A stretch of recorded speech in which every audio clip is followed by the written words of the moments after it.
ကျွန်တော်နာမည်စလိုက်ထန်တဲ့ဖြစ်ပါတယ်ဒီနေ့ဇူလိုင်15ရက်2022နေ့မှာချင်းမြေယာမူဝါဒညီလာခံနဲ့ပတ်သက်ပြီးတော့ဆွေးနွေးစရာရှိပါတယ် spokesperson ဖြစ်တဲ့စလိုက်ရမ်လျန်မောယာစလိုက်ရမ်လျန်မောယာလို့လည်းခေါ်ပါတယ်သူနဲ့ကျွန်တော်ဆွေးနွေးမှာဖြစ်ပါတယ်April 30 2022နေ့မှာချင်းမြေယာမူဝါဒညီလာခံရဲ့ထုတ်ပြန်ချက်တွေ့ရပါတယ်။အဲ့ဒါနဲ့တပြိုင်နက်ချင်းမြေယာမူဝါဒစာအုပ်စာဆောင်ပေါ့ထွက်လာပါတယ်။ပြီးတော့ဒီအကြောင်းနဲ့ပတ်သက်ပြီးပြောခွင့်ရပုဂ္ဂိုလ် spokesperson ဖြစ်သူဆလိုင်းရမ်လျန်မော်ကိုကျွန်တော်ဖိတ်ခေါ်ချင်ပါတယ်။ဆိုတော့ကိုမစ်ပေးပါလိုအပ်တယ်ကျွန်တော်ဆွေးနွေးသွားကြမှာဖြစ်ပါတယ်။ ဟုတ်ကဲ့ကျွန်တော်နာမည်ကတော့ဆလိုင်းရမ်လျန်မော်ဖြစ်ပါတယ်အဲ့တော့ဒီချင်းမြေယာမူဝါဒနဲ့ပတ်သက်ပြီးတော့မှကျွန်တော်တို့ညီလာခံကိုလွတ်မြောက်နယ်မြေမှာဧပြီလ19ရက်ကနေပြီးတော့26ရက်ကျင်းပခဲ့ပါတယ်အဲ့တော့ကျွန်တော်တို့ကျင်းပတဲ့ညီလာခံထဲမှာပါဝင်တဲ့အဖွဲ့အစည်းပေါင်း26ဖွဲ့ရှိပါတယ်အဲ့26ဖွဲ့ဆိုတာကတော့တချို့တော်လိုင်းရေးဖွဲ့စည်းတွေရှိသလိုတချို့ရပ်ဖက်ဖွဲ့စည်းတွေရှိပါတယ်အဲ့တော့ကျွန်တော်တို့တပတ်တာအတွင်းလုပ်တဲ့ညီလာခံထဲမှာပါဝင်တဲ့အဖွဲ့အစည်း26ဖွဲ့ရဲ့ပါဝင်တဲ့ပုဂ္ဂိုလ်ဦးရေကတော့93ယောက်ဖြစ်ပါတယ်အဲ့တော့အဲ့93ယောက်ပါဝင်တဲ့အဖွဲ့ဝင်26ဖွဲ့ကိုယ်စားလှယ်တွေကနေပြီးတော့မှတပတ်တာညှိနှိုင်းဆွေးနွေးပြီးတော့မှဒီချင်းမြေယာမူဝါဒဆိုတာကိုကျွန်တော်တို့ရေးဆွဲအတည်ပြုခဲ့တာဖြစ်ပါတယ်ဟုတ်ပြီဆိုတော့ဒီချင်းမြေယာမူဝါဒအင်္ဂလိပ်လိုတော့ Chinland use ဖြစ်မှာပေါ့နော်ဟုတ်ကဲ့ Chinland use policy ပေါ့နော် policy မူဝါဒဆိုတော့ policy ပေါ့ဟုတ်ပြီဆိုတော့ဒီ policy ကိုဖြစ်လာဖို့အတွက်ဘယ်လိုနဲ့စတင်ခဲ့ပါသလဲအချိန်ဘယ်လောက်ကြာခဲ့ပါသလဲကျွန်တော်ဘာကြောင့်ဒီမူဝါဒလိုအပ်ပါသလဲဆိုတဲ့ချက်တွေဆွေးနွေးပေးပါအဲ့တော့ဒီချင်းမြေယာမူဝါဒဖြစ်ပေါ်လာဖို့ဟာဆိုရင်ဒီညီလာခံ3ကြိမ်လောက်ကျင်းပခဲ့တယ်ပေါ့နော်အဲ့တော့ညီလာခံတွေမကျင်းပခင်မှာကျွန်တော်တို့ဒီဝန်ထမ်းတွေကနေပြီးတော့မှချင်းပြည်နယ်အနှံ့ပြား6မြို့နယ်လုံးမှာရှိတဲ့ data အသီးသီးကိုတွားပြီးတော့မှဒုမျိုးနွယ်စုအသီးသီးရဲ့မြေယာအသုံးပြုမှုမူဝါဒတွေကိုကျွန်တော်တို့စတင်လေ့လာခဲ့တယ်ပေါ့နော်ပြီးတော့ကျွန်တော်တို့ပြောရမယ်ဆိုတော့ဒီလက်ရှိဒီမြန်မာနိုင်ငံရဲ့2012မြေယာဥပဒေတို့ဟိုအခြေခံပြီးတော့မှလေ့လာရတာပေါ့အဲ2012မြေယာဥပဒေကိုကျွန်တော်တို့ကြည့်တဲ့အခါမှာကျွန်တော်တို့တိုင်းရင်းသားမြေယာမူဝါဒတွေနဲ့မကိုက်ညီတာတွေအများကြီးရှိတယ်ပေါ့နော်ကျွန်တော် detail ကတော့ပြောဖို့နည်းနည်းခက်မယ်ကျွန်တော်တို့ south တွေလှန်လောပြီးတော့မှပြန်ကြည့်တော့ပြောလို့ရမယ်အခြေအနေရှိပါတယ်အဲ့တော့ကျွန်တော်တို့ဒီ2012မြေယာမူဝါဒနဲ့ကျွန်တော်တို့တိုင်းရင်းသားမြေယာအသုံးပြုမူဝါဒတွေမကိုက်ညီတာတွေရှိတယ်ဘာဖြစ်လို့မကိုက်ညီတာလဲကိုက်ညီအောင်ကျွန်တော်တို့ဘယ်လိုလုပ်ရမလဲစဉ်းစားစရာအများကြီးရှိတာပေါ့နော်အဲ့တော့ကျွန်တော်တို့လည်းဒီမြေယာမူဝါဒတစ်ခုဖြစ်ပေါ်လာဖို့ဆိုပြီးတော့မှကျွန်တော်တို့ဒေတာတိတိကိုတွားရောက်လေ့လာတယ်လေ့လာပြီးတော့မှညီလာခံကို3ကြိမ်တိတိလုပ်ခဲ့တယ်ပေါ့နော်အဲ့တော့3ကြိမ်လုပ်တယ်ဆိုတဲ့နေရာမှာကျွန်တော်တို့ဒီနောက်ဆုံးအကြိမ်ကတော့ဒီလွတ်မြောက်နေမြေတစ်ခုမှာကျွန်တော်တို့အပီ19ရက်ကနေပြီးတော့26ရက်အတွင်းကိုတပတ်တိတိလုပ်ခဲ့တာဖြစ်ပါတယ်အဲ့တော့ကျွန်တော်တို့ဒီချင်းမြေယာမူဝါဒနဲ့အခြေခံထားတဲ့မူဝါဒတစ်ခုရှိပါတယ်အခြေခံထားတဲ့မူဝါဒဆိုတာတော့ကျွန်တော်တို့ဟိုတက်ပြောမယ်ဆိုတော့ UDHR ပေါ့နော်ဒီ UDHR ဆိုတာ Universal Declaration of Human Rights ကိုအခြေခံထားတာဖြစ်ပါတယ်UDHR ဆိုတာဟိုလူသားတိုင်းမှာမရှိမဖြစ်အခြေခံအခွင့်အရေးတစ်ခုပေါ့နော် fundamental right ဖြစ်တယ်အနှိမ့်ဆုံးစံချိန်စံညွှန်းနဲ့ရေးဆွဲထားတာဖြစ်တယ်ဆိုတာလည်းလူတိုင်းသိပြီးသားဖြစ်တယ်လို့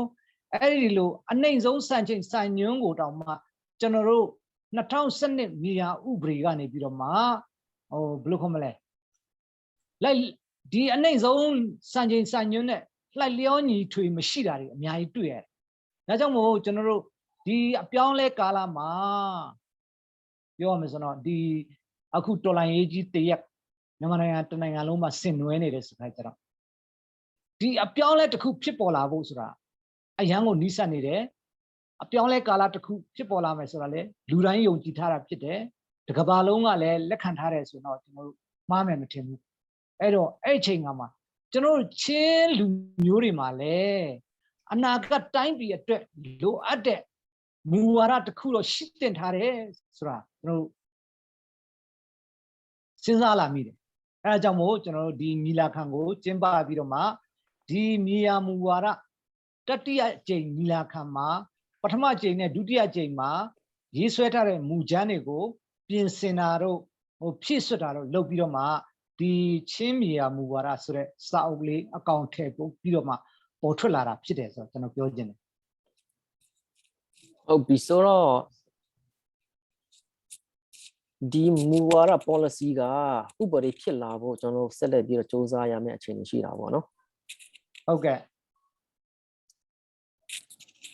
ဆိုတော့ဒီမူဝါဒထဲမှာကျွန်တော်မြင်တွေ့ရတာကအခုနောက်ဆုံးစာအုပ်ထဲမှာအခန်းက73တိရှိတယ်လို့ကျွန်တော်မြင်ရပါတယ်ဆိုတော့ဒီထဲမှာကျွန်တော်တည်တဲ့အချက်အရေးကြီးတဲ့အချက်လေးတွေဆွေးနွေးပေးလို့ရမှာလားဟုတ်ကဲ့ကျွန်တော်တို့တည်တဲ့အချက်ဆိုတာအားလုံးကအရေးကြီးတဲ့အချက်တွေကြီးပဲဖြစ်ပါတယ်အဲ့ထဲမှာပြောမယ်ဆိုတော့ကျွန်တော်တို့လက်ရှိရင်ဆိုင်နေရတဲ့မြန်မာနိုင်ငံရဲ့ပြဿနာပေါင်း16000တဲကအများဆုံးသောပြဿနာဒီမြေယာပြဿနာဖြစ်တယ်အဲ့တော့ဒီမြေယာပြဿနာတွေရာဆိုရင်ပြန်ကြည့်မယ်ဆိုတော့ဒါကျွန်တော်ဒီချင်းမြေယာမူဝါဒမှာအခြေခံထားတာကခုနကျွန်တော်တို့ပြောထားပြီး UDHR ကိုအခြေခံထားတာအဲ့တော့ UDHR ကိုကျွန်တော်တို့ဘာကြောင့်အခြေခံထားရလဲဆိုတော့ဒါတစ်ကမ္ဘာလုံးကနေပြီးတော့မှကုလသမဂ္ဂအဖွဲ့ဝင်နိုင်ငံတွေကနေပြီးတော့မှအနာဂတ်ငြိမ်းချမ်းရေးကိုရည်ရွယ်ပြီးတော့မှရေးဆွဲထားတဲ့မူဝါဒတစ်ရပ်ဖြစ်တယ်အဲ့ရေးဆွဲထားတဲ့မူဝါဒထဲမှာပြန်ကြည့်မယ်ဆိုတော့ကျွန်တော်တို့ဏ္ဍန်ဘက်ကိုပြန်ကြည့်မယ်ဆိုရင်နိုင်ငံတိုင်းဒီဥပဒေများကိုရေးဆွဲတဲ့အခါမှာဒီ UDHR နဲ့အညီရေးဆွဲရမယ်ဆိုပြီးတော့မှပါဝင်ထားတာဖြစ်တယ်အဲ့တော့ကျွန်တော်မြန်မာနိုင်ငံမှာဖြစ်နေတဲ့ပြဿနာတွေကဆိုတော့ဥပဒေရမြေယာသိမ်းဆည်းမှုတွေအများကြီးရှိခဲ့တော့လေဘာဖြစ်လို့ဒီလိုဥပဒေရမြေယာသိမ်းဆည်းမှုဖြစ်တယ်လဲဆိုတော့ကျွန်တော်သူတို့ရေးဆွဲထားတဲ့ဥပဒေတွေကဒီ UDHR ကိုအခြေမခံထားဘူးဆိုတာအရန်ကိုပေါ်လွင်နေပါတယ်ဒါကြောင့်မို့ကျွန်တော်တို့ဒီအနာဂတ်ဖြစ်ပေါ်လာမဲ့ Federal ပြည်ထောင်စုမှာဆိုရင်ကျွန်တော်တို့ချင်းပြည်ထောင်နေလဲဖြစ်ပေါ်လာမယ်လို့ကျွန်တော်တို့တစ်ထိပ်ချယုံကြည်ထားတာဖြစ်တယ်အဲဒါကြောင့်မို့ဒီစာအုပ်ထဲမှာလဲကျွန်တော်တို့စာစီတဲ့ခါမှာချင်းပြည်နယ်လို့မရေးပဲနဲ့ချင်းပြည်ထောင်လို့ရေးထားတာအများကြီးတွေ့ရမှာပါအဲဒါကြောင့်မို့ကျွန်တော်တို့အဲ့ဒီချင်းပြည်ထောင်ဖြစ်လာတဲ့ခါမှာဒီမူဝါဒကိုအခြေခံပြီးတော့မှဥပဒေတွေရေးဆွဲလာမှာဖြစ်တယ်အဲ့လိုဥပဒေတွေရေးဆွဲလာတဲ့ခါကျတော့ဘယ်လိုခေါ်မလဲဒီမြေယာပိုင်ဆိုင်တဲ့လူတွေရဲ့ဆုံးရှုံးနေတာမှုတွေမရှိအောင်မတရားသိမ်းဆည်းတာဆိုတာမျိုးတွေမရှိအောင်ဆိုပြီးတော့မှကျွန်တော်တို့ရည်ရွယ်ပြီးတော့မှဒီစာအုပ်ကိုထုတ်လုပ်တာဖြစ်တယ်အဲဒါကြောင့်မို့ကျွန်တော်တို့တိထိုက်တဲ့အရာကတော့ဒီစာအုပ်ကအခြေခံထားတာဒီ UDHR ကိုအခြေခံထားတယ် UDHR ရဲ့အောက်ဘက်မှာဆိုရင်ဒီကမ္ဘာလုံးနဲ့ပတ်သက်ပြီးတော့မှဌာနေတိုင်းရင်းသားအခွင့်အရေးဆိုတာတွေရှိလာတယ်ဌာနေတိုင်းရင်းသားအခွင့်အရေးတွေပြန်ကြည့်မယ်ဆိုရင်ဌာနေတိုင်းရင်းသားတွေရဲ့အဓိကအကျဆုံးသော identity ကတော့ဒါမြေယာပဲဖြစ်တယ်လူမျိုးရှိပြီးတော့မြေယာမရှိဘူးဆိုတော့ဒါလုံးဝမဖြစ်နိုင်ဘူးအဲကြောင့်မို့ကျွန်တော်တို့လူမျိုးတိုင်းပြီးမိမိတို့ပိုင်ဆိုင်တဲ့မြေယာတွေဘိုးဘွားပိုင်မြေတွေကိုဆက်လက်ထိန်းသိမ်းအကောင့်ထဲပေါ်ပြီးတော့မှဖွံ့ဖြိုးတိုးတက်အောင်လုပ်ပိုင်ခွင့်တွေကျွန်တော်ဌာနေတိုင်းရင်းသားခွင့်ရေးထဲမှာတွေ့ရတယ်အဲ့တော့အနာဂတ်မှာပေါ်ပေါက်လာမယ်ချင်းမြေယာဥပဒေမှာလည်းပဲဒီလိုအခွင့်အရေးဆုံးရှုံးမှုတွေမရှိအောင်ဆိုပြီးတော့မှဒီချင်းမြေယာမူဝါဒကိုရေးဆွဲထားတာဖြစ်တဲ့အတွက်ကြောင့်မို့ကျွန်တော်ချင်းတစ်မျိုးသားလုံးကနေပြီးတော့မှတိထိုက်တယ်လို့ကျွန်တော်ယူဆမိတယ်ဒါကြောင့်မို့တိထိုက်တဲ့အရာလေးတွေဆိုတဲ့နေရာမှာဒီကျွန်တော်တို့ရေးဆွဲထားတဲ့မူဝါဒအခန်း1ကနေအခန်း7ထိပေါ့နော်အခန်း73ကတော့အထူးဖြစ်တယ်ဆိုတဲ့နေရာမှာကျွန်တော် တိုးတက်ပြောင်းလဲသွားတဲ့ခေတ်ကာလနဲ့အညီပြန်လဲပြင်ဆင်မွမ်းမံလို့ရအောင်ရည်ရွယ်ထားပြီးတော့မှအခန်း73ကိုထည့်ထားတာဖြစ်တယ်ဆိုတာလည်းကျွန်တော်ချွင်းချက်နဲ့ပြောလို့ ဟုတ်ပြီပြည်ချင်းမြေယာမူဝါဒရဲ့အခန်း1မှာစိတ်ဝင်စားစရာတော်တော်ကောင်းပါတယ်ကျွန်တော်မြင်ပါတယ်အဲ့ဒီမှာချင်းလူမျိုးများသည်ချင်းပြည်ထောင်ရှိဒီမှာချင်းပြည်ထောင်လို့ရေးထားပါတယ်ခုနကိုကြီးပြောသွားတယ်လို့ပေါ့နော်ပြည်နယ်ဆိုတဲ့စကားလုံးမသုံးဘဲနဲ့ပြည်ထောင်ဆိုတဲ့စကားလုံးရယ်ပြီးရင်အဓိကကျွန်တော်စိတ်ဝင်စားသွားတာရေမြေလေနဲ့မြေပေါ်မြေအောက်တယံဇာတပစ္စည်းအားလုံးပိုင်ဆိုင်တဲ့အကြောင်းရေးထားပါတယ်တော်တော်စိတ်ဝင်စားစရာကောင်းပါတယ်လို့ကျွန်တော်မြင်ပါတယ်ဒီအကြောင်းနဲ့ပတ်သက်ပြီးတော့ဆက်လက်ပြီးတော့ဆွေးနွေးခြင်းရဲ့အပိုင်းတွေရှိပါသလားဟုတ်ကဲ့ဘာဖြစ်လို့ကျွန်တော်တို့မြေပေါ်မြေအောက်ရေပေါ်လေအောက်ရေအောက်တယံဇာတပစ္စည်းအားလုံးရဲ့ပိုင်ရှင်ပင်ရင်ပိုင်ရှင်ဟာချင်းလူမျိုးဖြစ်တယ်လို့ကျွန်တော်ပြောရလဲဆိုတော့ဒီကျွန်တော်တို့2012မြေယာဥပဒေထဲကိုကျွန်တော်ပြန်ကြည့်တဲ့အခါမှာဒီရေမြေလေနဲ့မြေပေါ်မြေအောက်ရေပေါ်ရေအောက်မှာရှိတဲ့တဘာဝတယံဇာတအားလုံးရဲ့ပင်ရင်ပိုင်ရှင်နိုင်ငံတော်ဖြစ်တယ်ဆိုပြီးတော့မှသူကပြဋ္ဌာန်းထားတာဖြစ်တယ်အဲ့တော့နိုင်ငံတော်ဖြစ်တယ်ဆိုတဲ့ခါကျတော့ကျွန်တော်တို့ဒီဌာနေတိုင်းရင်းသားတွေဒီတက်ခံပြည်သူလူထုတွေရဲ့နာမည်ကလုံးဝပျောက်သွားတယ်အဲ့နိုင်ငံတော်ဆိုတဲ့ထင်တာအဲ့ဒါကြောင့်မို့ तू ကလိုအပ်ရင်နိုင်ငံတော်ကသိသိပိုင်ခွင့်ရှိတယ်ဆိုတာပါလာတယ်အဲ့တော့ကျွန်တော်တို့ကတော့ဒီနေရာမှာကျွန်တော်ချင်းလူမျိုးတွေရဲ့မူလနေထိုင်လာခဲ့တဲ့နေရာမှန်သမျှကျွန်တော်တို့ဘိုးဘွားတွေကနေပြီးတော့မှသူတို့အသက်သွေးချွေးနဲ့ရင်းနှီးပြီးတော့ကာကွယ်စောင့်ရှောက်လာတဲ့နေမြေမှန်သမျှကတော့ချင်းလူမျိုးတွေကနေပြီးတော့မှမူလပင်ရင်ပိုင်ရှင်ဖြစ်ရမယ်ဆိုပြီးတော့မှကျွန်တော်တို့နားလည်ထားတာဖြစ်လို့ဒီလိုရေးဆွဲရခြင်းဖြစ်တယ်စိတ်ဝင်စားစရာကောင်းပါတယ်အရေးကြီးပါတယ်ဆက်လက်ပြီးတော့အခန်း7ခုနအကိုကြီးပြောသွားတဲ့အပိုင်းနဲ့အခန်း7ဟာဆက်ဆက်မယ်လို့ကျွန်တော်မြင်ပါတယ်နယ်နိမိတ်သတ်မှတ်ခြင်းဆိုတဲ့ကိစ္စတွေရောထည့်ပြောလို့ရပါသလားအခန်း7နယ်နိမိတ်သတ်မှတ်ခြင်းဆိုတဲ့နေရာမှာဟုတ်ပါတယ်ကျွန်တော်တို့လက်ရှိချင်းပြည်နယ်မှာနယ်နိမိတ်ပြဿနာတွေအများကြီးရင်ဆိုင်နေရတာဖြစ်တယ်အဲ့တော့နယ်နိမိတ်ရင်ဆိုင်ရတဲ့ခါမှာတချို့ကအင်္ဂလိပ်ခက်ကအင်္ဂလိပ်တွေသတ်မှတ်ထားတဲ့နယ်နိမိတ်ကိုအခြေခံပြီးတော့ပြောလာတာတွေရှိတယ်တချို့ကြတော့လည်းဒီဥနေဝန်ခက်မှာပြင်ဆင်ချမှတ်တဲ့နယ်နိမိတ်တွေရှိလာမယ်အခုနောက်ဆုံးကြတော့ကျွန်တော်ပြောမယ်ဆိုတော့ကျွန်တော်ချင်းပြည်နယ်နယ်နိမိတ်တွေဟာချင်းတွေကနေပြီးတော့မှအတည်ပြုတတ်မှတ်တာမျိုးမဟုတ်ဘဲနဲ့နိုင်ငံတော်ကနေသူတို့လိုအပ်ရင်လိုအပ်တယ်လို့အသုံးပြုနေတာတွေကျွန်တော်တွေ့ရတယ်သဘောတစ်ခုမှာဥပမာလေးတစ်ခုပြောမယ်ဆိုတော့ကျွန်တော်တို့ခိုင်ကမ်ကောလိပ်ကလေးကောလိပ်ဖြစ်သွားတာပေါ့နော်အဲ့တော့နာမည်ကတော့ကလေးကောလိပ်ခံပြီးတော့မှကျွန်တော်တို့သူ့ရဲ့နယ်နိမိတ်တွေကိုကျွန်တော်တို့အရင်ကချမှတ်ထားတဲ့နယ်နိမိတ်တွေအရကြည့်မယ်ဆိုရင်လေကျွန်တော်ချင်းပြည်နယ်ထဲမှာသူကောလိပ်ပိုင်တဲ့မြေရဲ့3 ပုံ 2 ပုံကျော်လောက်ရှိနေတယ်ဆိုတာကိုကျွန်တော်သိရတယ်အဲကြောင့်မို့နယ်နိမိတ်သတ်မှတ်တဲ့နေရာမှာကျွန်တော်တို့ဒီဘိုးဘွားပိုင်မြေတွေကိုအခြေခံပြီးတော့မှ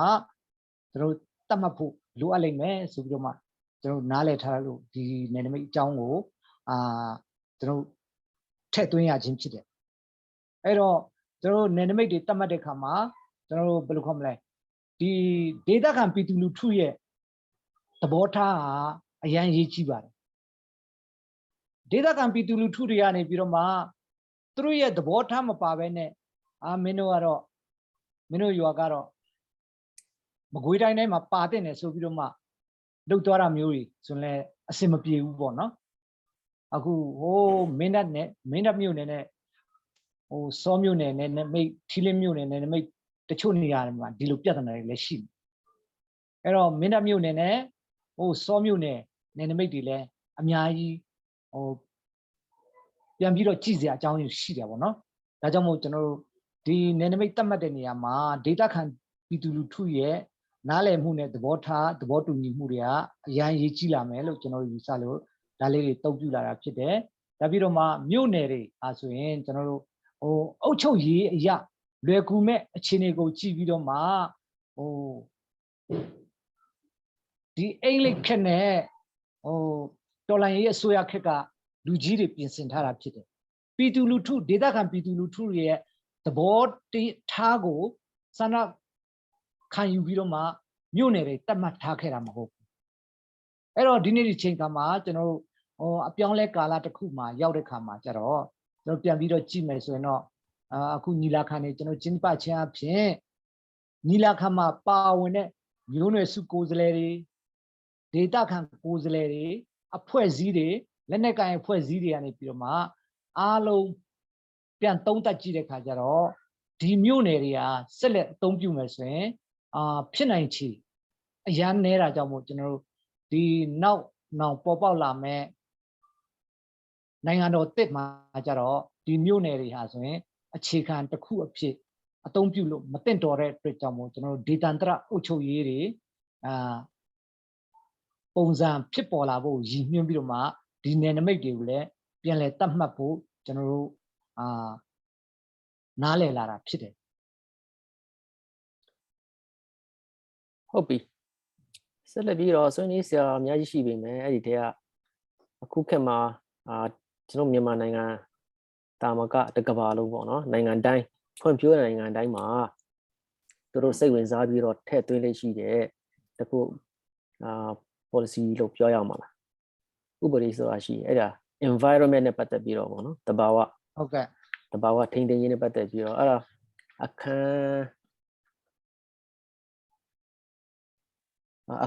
်းခွန်အဲ့ဒီမှာလည်းကျွန်တော်တွေ့ရပါတယ်ဆိုတော့ဒီတကယ်တမ်းဒီ policy ဖြစ်လာမယ်ဆိုတော့တော်တော်ကောင်းပါတယ်လို့ကျွန်တော်မြင်ပါတယ်ဒီ environment နဲ့ပတ်သက်ပြီးတော့ဟုတ်ကဲ့ဆက်လက်ပြီးတော့ဆွေးနွေးခြင်းတဲ့အပိုင်းရှိပါသလားဟုတ်ကဲ့ဒီနေရာမှာပြောချင်တာကတော့ဒီရာသီဥတုပြောင်းလဲတဲ့သဘာဝအန္တရာယ်တက်ရောက်မှုလျှော့ချနိုင်ရေးအတွက်စီမံဆောင်ရွက်ထားတာဖြစ်တယ်ဆိုပြီးတော့မှကျွန်တော်အခန်းခွန်မှာအဖွင့်လေးနဲ့ခေါင်းစဉ်တက်ပြီးတော့ပြောထားတယ်နော်အဲ့တော့ဒီနေရာမှာကျွန်တော်တို့ဒေသခံပြည်သူလူထုရဲ့ဖွံ့ဖြိုးရေးအတွက်အသုံးပြုဖို့ကအဓိကဖြစ်တယ်အဲ့တော့အခုကျွန်တော်တို့မြန်မာနိုင်ငံမှာပြန်ကြည့်မယ်ဆိုရင်လွန်ခဲ့တဲ့နှစ်ပေါင်း90လောက်ကရာသီဥတုနဲ့ဒီနေ့ရင်ဆိုင်နေရတဲ့ရာသီဥတုကမတူတော့ဘူးဘာဖြစ်လို့ဒီလိုပြောင်းလဲတွေရှိလာလဲဆိုတော့တစ်တွေမတရားထုတ်ဖော်တာတော့เนาะတစ်ထုတ်တာပေါ့เนาะဒါပြီးတော့သဘာဝဒီတွင်းပစ္စည်းတွေမတရားတူဖော်လို့ကျွန်တော်မြေစီတွေတောတောင်တွေပျက်စီးပြီးတော့မှရာသီဥတုတွေပြောင်းလဲကုန်အဲ့တော့ဒီဖွံ့ဖြိုးရေးစီမံကိန်းအတွက်တစ်ထုတ်တာကျွန်တော်ပြန်ကြည့်မယ်ဆိုတော့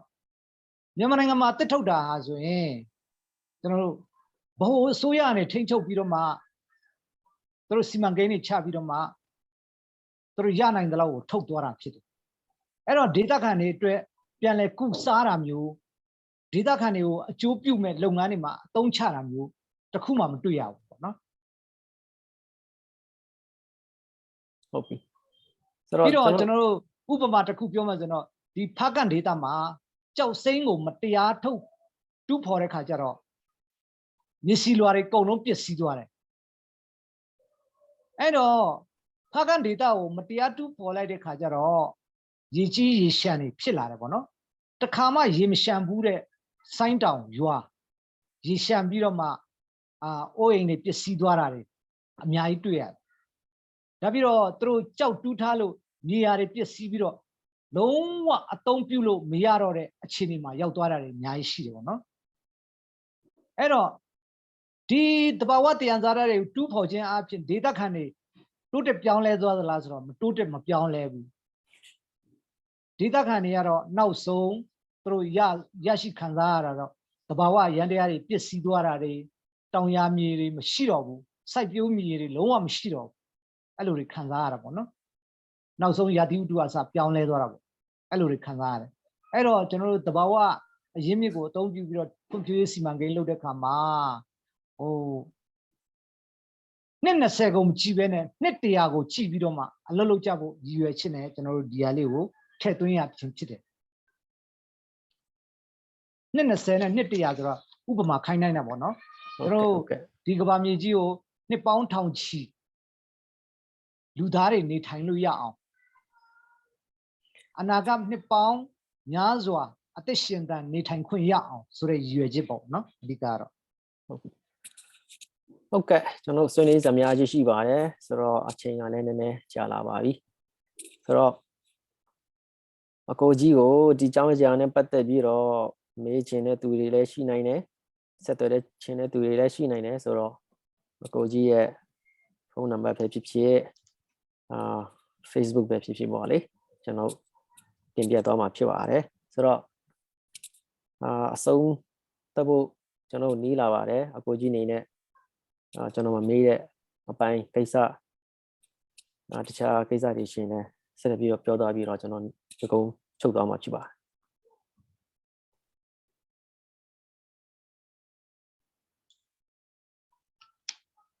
ဟုတ်ကဲ့ကျွန်တော်တို့ဒီချင်းမြေယာမူဝါဒကနေပြီးတော့မှကျွန်တော်အဓိကရည်ရွယ်ချက်ကတော့အနာဂတ်ပေါ်ပေါက်လာမဲ့နိုင်ငံတော်တက်စီမှာကျွန်တော်တို့ချင်းမြေယာဥပဒေတစ်ခုပေါ်ပေါက်လာဖို့အတွက်ရည်ရွယ်ထားတာဖြစ်တယ်ဆိုတာကိုကျွန်တော်ပြောချင်တယ်အဲ့တော့အဲ့ဒီချင်းမြေယာဥပဒေကိုလည်းပြည်သူ့အုပ်ချုပ်ရေးအောက်မှာဖော်ဆောင်နိုင်ဖို့ကျွန်တော်တို့လိုအပ်တာဖြစ်တယ်ပြည်သူ့အုပ်ချုပ်ရေးအောက်ကနေပြဋ္ဌာန်းတဲ့ချင်းမြေယာဥပဒေတစ်ခုဖြစ်ပေါ်လာဖို့လဲကျွန်တော်တို့တိုက်တွန်းလို့ဆိုချင်တယ်နောက်ပြီးတော့ခုနကျွန်တော်တို့ဒီမြေယာဥပဒေကိုကျွန်တော်တို့ပေါ်ပေါက်လာတဲ့အခါမှာပြည်သူ့အကျိုးအများအကျိုးကိုရည်ညွှန်းပြီးတော့မှဘယ်လိုခေါ်မလဲဖွံ့ဖြိုးရေးစီမံကိန်းတွေလုပ်တဲ့အခါမှာပြည်သူလူထုတွေတည်တဲ့ environment impact assessment တွေပေါ့နော်ကျွန်တော်ပညာရှင်တွေကနေပြီးတော့မှပြည်သူလူစီမှာတွားပြီးတော့မှပညာပေးတာမျိုးတွေလုပ်တဲ့နဲ့အခုကျွန်တော်တို့မြန်မာနိုင်ငံမှာလုပ်နေတဲ့ဖွံ့ဖြိုးရေးစီမံကိန်းတွေသဘာဝတတုတွေတူးဖော်တာတွေကိုကျွန်တော်ပြန်ကြည့်မယ်ဆိုတော့အဲ့လိုဖြစ်ပေါ်လာနိုင်တဲ့သဘာဝဘေးဒဏ်ရဲ့စိုးကျိုးတွေကိုပြည်သူလူထုစီကိုချပြပြီးတော့မှပညာပေးတာမျိုးရှိဘူးရရှိလာမဲ့အကျိုးအမြတ်ကိုပဲသူတို့ကပြောပြတတ်တယ်အဲကြောင့်မို့ရရှိလာမဲ့အကျိုးအမြတ်နဲ့ကျွန်တော်တို့ရရှိလာမဲ့စိုးကျိုးတွေကိုကျွန်တော်တို့ခိုင်းနိုင်ပြီးတော့မှလှုပ်တဲ့မလှုပ်တဲ့ကိုဒေတာခံပြည်သူလူထုတွေကနေပြီးတော့မှဆုံးဖြတ်ဖို့ဟာကျွန်တော်တို့ကုလသမဂ္ဂရဲ့မူဝါဒလည်းဖြစ်တယ်ဆိုတာကိုကျွန်တော်ဒီနေရာမှာပြောချင်တယ်အဲကြောင့်မို့ကျွန်တော်ဒီစာအုပ်နဲ့ပတ်သက်ပြီးတော့မှပို့ပြီးတော့မှသိချင်တယ်ဒီစာအုပ်တွေကိုရချင်တယ်ဆိုရင်လည်းကျွန်တော်တို့ကိုဆက်သွယ်လို့ရပါတယ်ဖုန်းနံပါတ်အနေနဲ့ဆက်သွယ်မယ်ဆိုရင်တော့ကျွန်တော်တို့လောလောဆယ်ဆက်သွယ်လို့ရတဲ့ဖုန်းနံပါတ်ကအပေါင်း91809884695ကိုဆက်သွယ်လို့ရပါတယ်နောက်ပြီးတော့ email အနေနဲ့ဆက်သွယ်မယ်ဆိုတော့ကျွန်တော်ရဲ့ email လေးကတော့ bzaniat@gmail.com ဖြစ်တယ်ဆိုတာကိုကျွန်တော်နောက်ဆုံးအနေနဲ့ပြောကြားလိုပါတယ်ပြီးတော့ကျွန်တော်တို့ဒီစာအုပ်ကိုမရောက်ရှိနိုင်တဲ့ data ကနေပြီးတော့ရရှိချင်တယ်ဆိုရင်တော့ကျွန်တော်တို့ PDF file နဲ့ပို့ပေးလို့ရတယ်ဆိုတာလည်းထပ်လောင်းပြီးတော့ပြောချင်ပါတယ်အားလုံးကိုကျေးဇူးတင်ပါတယ်ကျေးဇူးတင်ပါတယ် okay bye